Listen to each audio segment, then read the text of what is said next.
A Tampa judge just handed down 2 years probation to the man who was first to go to trial in a sweep for alleged voter fraud. Nathan Hart and several other convicted felons, they were arrested over the summer by a special unit created by the governor.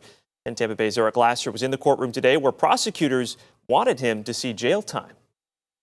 All here for Mr. Hart. The first thing attorneys for 49-year-old Nathan Hart did today was to ask for a new trial, a request the court quickly denied. We're going to move forward with sentencing. Hart faced up to 5 years in prison. Judge Laura Ward gave him 24 months probation, 100 hours of community service, and obviously no voting. All right. Hart and 19 others were part of a roundup over the summer. Unfortunately, you got a warrant out, okay? Arrested by Governor DeSantis' newly formed election fraud unit.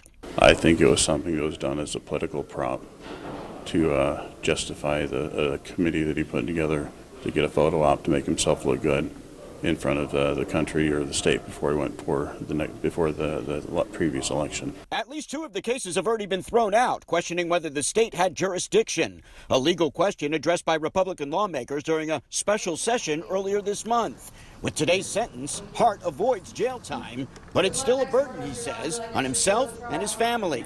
I would never have done anything even remotely tied towards doing something wrong if I had any idea that what I was doing could even potentially land me in hot water of any kind.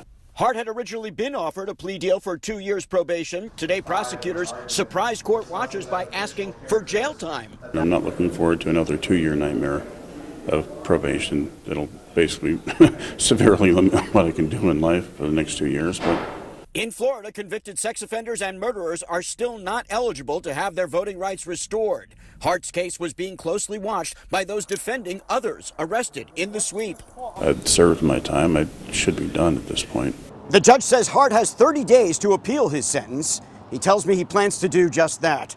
In Tampa, Eric Lasser, 10 Tampa Bay. And the judge said had Hart been convicted on both counts, she would have considered giving him jail time. But since he was acquitted on one, she believes supervision, not incarceration, was more appropriate.